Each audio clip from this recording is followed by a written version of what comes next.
Stephanie had watched Scott from afar since high school, her heart pounding every time he flashed that easy grin in the hallway. He was magnetic, charming, effortlessly cool, the kind of guy who made even the most mundane moments feel electric. But there was always one problem. Caddy. Caddy wasn't just Scott's closest friend. She was his confidant, the one he leaned on, laughed with, trusted. And Stephanie? She was just another face in the crowd, silently screaming as she watched Caddy play her role to perfection. Because Stephanie knew the truth. She had seen it in the way Caddy's smile tightened whenever Scott mentioned another girl, heard it in the fake laugh Caddy forced when he wasn't looking, noticed the way Caddy's eyes darkened with something possessive whenever Scott was too kind to someone else. Caddy didn't just like Scott, she was obsessed. And worse, she was using their friendship to keep him close, to make sure no one else could get near. Stephanie had tried to ignore it at first. Maybe she was imagining things. But then came the little moments. Caddy accidentally losing the number of the girl Scott had asked about. The way she'd subtly steer him away from parties where other girls might flirt with him. It was all calculated. And the worst part, Scott was oblivious. He trusted Caddy completely. The realization burned inside Stephanie like a secret too heavy to carry. She wanted to tell him, to shake him and say, "She's not your friend. She's playing you." But who would believe her? Caddy was beloved, flawless in her deception. And Stephanie? She was just a girl who had watched from the shadows for too long. So she stayed silent, watched, waited. Because one way or another, the truth always comes out. And when it did, Stephanie would be there. The tension was suffocating. Every time Stephanie saw them together, Caddy leaning in too close, laughing a little too loud, her fingers lingering on Scott's arm just a second too long. It made her stomach twist. She wanted to scream, but what could she say? "Hey, Scott, your best friend is a manipulative liar." He'd never believe her. Then came the night of the bonfire. The whole senior class was there, shadows dancing against the flames, laughter crackling in the air like the fire itself. Stephanie watched from the edge of the crowd as Caddy pulled Scott away from the group, her voice low, her grip tight on his wrist. Something was off. Stephanie moved closer, her pulse hammering in her ears. She caught fragments of their conversation. Caddy's voice sharp. "Scott's confused. You don't need them," Caddy hissed. "They don't get you like I do." Scott frowned, rubbing the back of his neck. "Come on, Caddy. They're my friends too." No, her voice was icy. "They're just using you. Everyone does. Except me." Stephanie's breath hitched. This was it.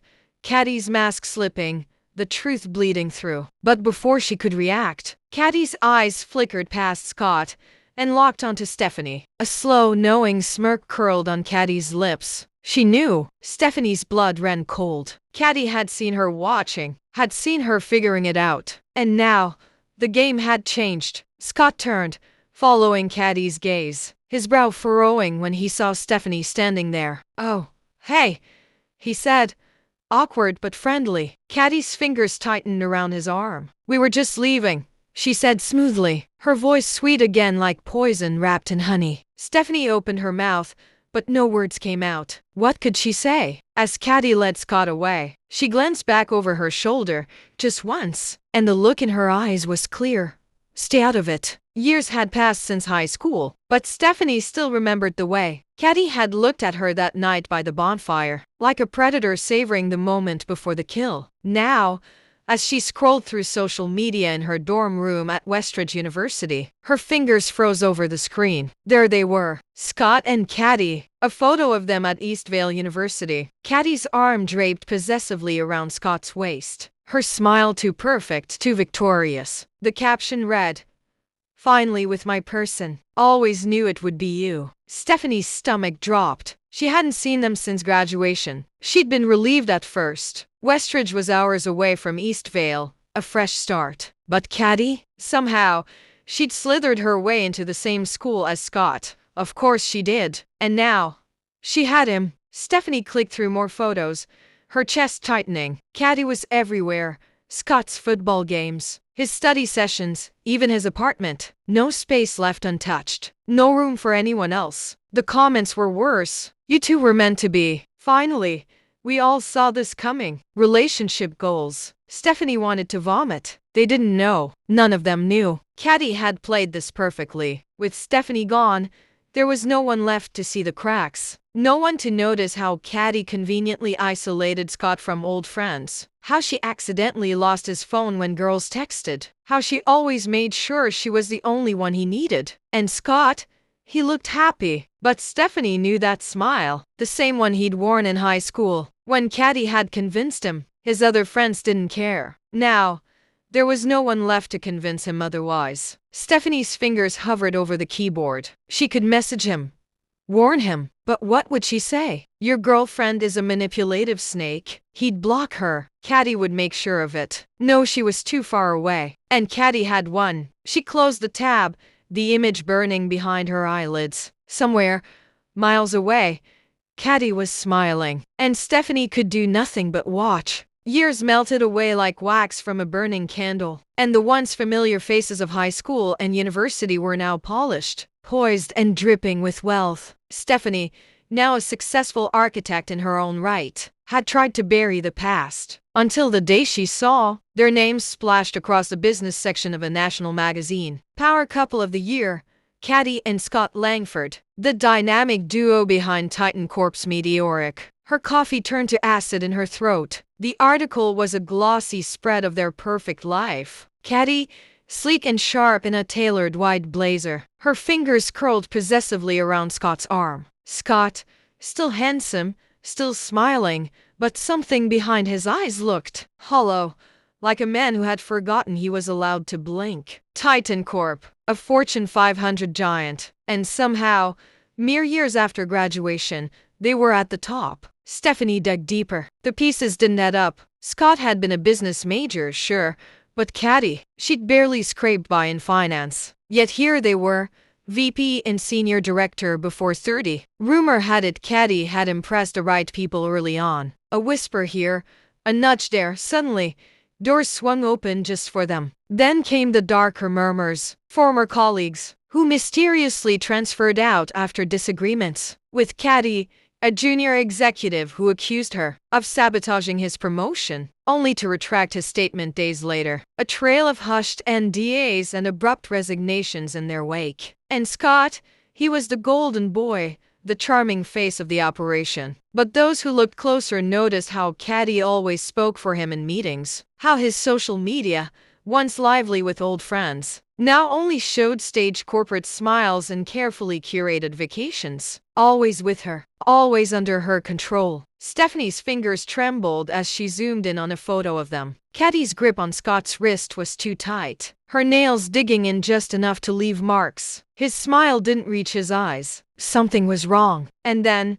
the final twist. A leaked email chain, buried in a finance forum. Titan Corp's biggest merger. Caddy had been the one whispering in the CEO's ear, feeding him insider information. Scott's signature was on the deal, but the whispers said she had orchestrated it all. They were untouchable. For now. Stephanie closed her laptop, the weight of the truth pressing against her ribs. Caddy hadn't just won. She'd built an empire. And Scott? He was the crown jewel locked inside. Stephanie had always suspected Caddy was ruthless, but nothing could have prepared her for the truth. It started with a late-night email from an anonymous sender, a shadow from Titan Corp's darkest corridors. Attached were photos, time-stamped and damning.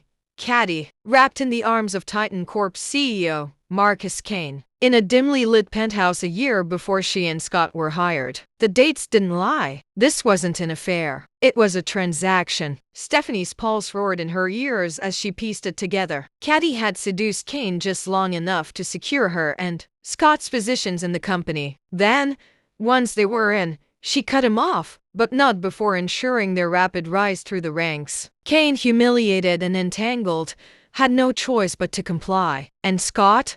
He never knew. He thought they had earned it. Stephanie's hands shook as she scrolled through more leaked documents. Private messages between Caddy and Kane. Her words dripping with cold calculation. You'll give us the jobs, or I'll make sure your wife sees these. A blackmailer. A fraud. And Scott was still hers. Stephanie should have felt vindicated. But instead, a sickening dread coiled in her stomach. Because now, she had the power to destroy Caddy, to free Scott. But Caddy didn't play fair. And if Stephanie made a move, she'd need proof and a way to survive what came next. She took a breath and hit forward. The email vanished into the void, sent to the one person Caddy couldn't manipulate. Scott's private inbox. Now, all Stephanie could do was wait and pray he opened it before Caddy did. Scott never saw the email. Caddy had made sure of that. For years, she had controlled everything. His schedule, his passwords, even the notifications on his phone. She had known Stephanie would try something eventually. So when the email arrived, Caddy's fingers were faster, deleted, erased, as if it had never existed. But she had underestimated him. Scott had always been sharper than people assumed. He noticed the way Caddy's breath hitched when he reached for his phone, the way her eyes darted to his laptop when he left it unattended, the way she watched him, like a warden guarding a prisoner who didn't even know he was locked up. So he started playing the game too in secret. Late nights at the office became his cover. While Caddy thought he was grinding away on Titan Corp projects, he was building something else entirely. His own company, a ghost enterprise, hidden in plain sight. He used dummy accounts, shell corporations, and trusted contacts from his MBA days who owed him favors. Every contract he negotiated for Titan Corp, he studied for weaknesses, loopholes, untapped markets, oversights, and then through back channels, he exploited them for his own venture. Aurum Ventures, a financial tech startup. Silent but lethal. He hired talent under pseudonyms, funneled capital through offshore holdings, and let whispers of a mysterious new player ripple through the industry, all while sitting in Titan Corp boardrooms, nodding along as Caddy smiled her razor-sharp smile. Then, the final move. He leaked Aurum's first major deal, a billion-dollar merger, to the press. On the same day Titan Corp's stock plummeted, the financial world erupted. Who was behind Aurum? How had they outmaneuvered a giant like Titan Corp? Caddy's face when she realized was a masterpiece of fury, because by then, it was too late. Scott had already resigned, and when the news broke that he was Aurum's founder, the world went mad. Caddy wasn't done, not even close. The humiliation of Scott's betrayal burned through her like wildfire. Aurum Ventures had made him untouchable, a self-made billionaire, lauded by the press, free of her grasp. But Caddy had spent years perfecting the art of control, and she wasn't about to let him slip away. She waited, watched, planned. Then came the Global Tech Summit in Dubai, a gathering of the industry's elite, including Scott, now a keynote speaker, and by coincidence, Stephanie, who had been invited as a rising star in architectural innovation. Caddy made sure she was there too. The night of the summits, Scott found himself alone at the hotel bar, nursing a whiskey. The lights were low, the air thick with expensive perfume and whispered deals. Then she appeared. Caddy, draped in a dress that clung like a second skin, slid onto the stool beside him. "Missed you," she murmured, her fingers brushing his wrist. Scott stiffened, but the alcohol blurred his instincts. And Caddy? She knew exactly how to play him. Soft words, lingering touches, the ghost of their past luring him in. "One drink," she whispered, "for old time's sake." He should have walked away. He didn't. One drink became two. Two became a blur of tangled limbs in a penthouse suite. And all while, hidden beneath silk pillows, Caddy's phone recorded every moan, every shudder, every moment of weakness. Stephanie had come to the summit for business, not drama. But fate had other plans. Leaving a late-night meeting, she stepped into the elevator, only to freeze as the doors slid open on the penthouse floor. There in the dimly lit hallway was Caddy, smiling, adjusting her dress, and slipping her phone into her clutch with a satisfied smirk. Stephanie's blood turned to ice. She didn't need to ask what had happened. The answer was written in Caddy's triumphant gaze. And then the final twist. As Caddy strutted past, her clutch slipped. The phone clattered to the floor, the screen flashing to life. A video. Pause at the most damning moment. Stephanie acted fast. Before Caddy could react, she snatched the phone and bolted, her heels clicking against marble as she vanished into the stairwell. Locked in her own hotel room, Stephanie stared at the footage, her stomach churning. This wasn't just revenge. It was ruin. If Caddy released this, Scott's reputation, both professional and personal, would be shredded. And Stephanie? She had the evidence in her hands. The question was, what would she do with it? Somewhere in the hotel, Caddy was already hunting for her. And when she found her, there would be no mercy. Stephanie knew she had one shot. Caddy's phone burned in her hands like a live grenade. The video was a weapon, one that could destroy Scott if it got out. But Caddy would tear the hotel apart to find her. There was no time to think. She moved fast. First, she wiped the video and uploaded it to a secure cloud drive, then destroyed the phone, smashing it beneath her heel before flushing the pieces down the toilet. Next, she packed her bags in under a minute, leaving behind anything that could slow her down. Then, she vanished. Not through the lobby, not through the elevators, through the service corridors, the hidden veins of the hotel, known only to staff. A discreet bribe to a housekeeper got her a uniform and a keycard. With her hair tucked under a cap and her face down, she slipped out into the Dubai night like a ghost. By the time Caddy realized, the phone was gone. Stephanie was already on a private jet chartered under a fake name, headed for an island with no extradition treaties. Caddy screamed, raged, threatened hotel staff. But Stephanie, she was gone. Caddy had lost the video, but she wasn't defeated. She still had Scott. Cornering him in his suite, she let the mask slip completely. No more seduction, no more games, just cold, brutal leverage. You think you're untouchable now? She hissed, her voice a razor in the dark. I own you, and if you don't marry me, I'll make sure the world knows exactly what you really are. Scott laughed, incredulous. You have nothing. Wrong. Caddy's smile was venomous. She pulled out a second phone, the one Stephanie hadn't known existed. A backup, the same video played. Scott's own weakness staring back at him. I have this, and if it leaks, arms investors will pull out. Your board will question your judgment. Your empire will crumble. Scott's blood ran cold. She was right. In the court of public opinion, he'd be labeled a reckless womanizer, a man who slept with his toxic ex, then betrayed her. At worst, a liability. Caddy stepped closer, her nails digging into his arm. Say yes, Scott, or I ruin you. The ceremony was a grotesque masquerade. A private island. No press.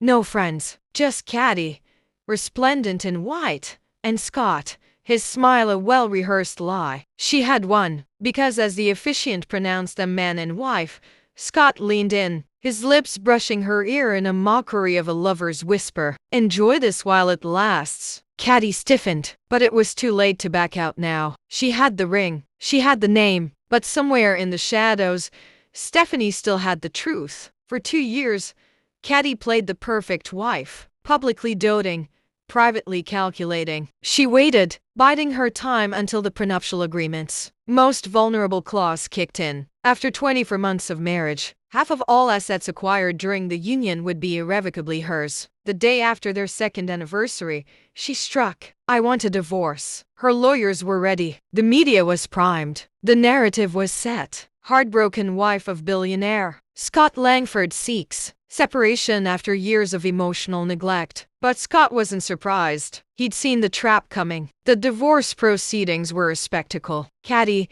draped in designer mourning black, spun her tale of a loveless marriage to a work-obsessed tycoon. Her legal team presented forged documents, fake testimonies, and manipulated financial records. Anything to paint Scott as the villain and claim her rightful share. The judge seemed swayed. Then, the door burst open. Stephanie walked in. Caddy's blood turned to ice. Your Honor, Stephanie said, her voice steady. I have evidence that this divorce is nothing but an elaborate fraud. With a flick of a button, the courtroom screens lit up. The original video, Caddy's own recording, the one she'd used to blackmail Scott, but this time, it was unedited. The footage continued, showing Caddy's cold, gloating confession after Scott fell asleep. You stupid man. Once I'm done with you, I'll own everything. And you'll be a joke. The room erupted. Then came the real bombshell. Bank records, secret offshore accounts, proof that Caddy had been embezzling from Titan Corp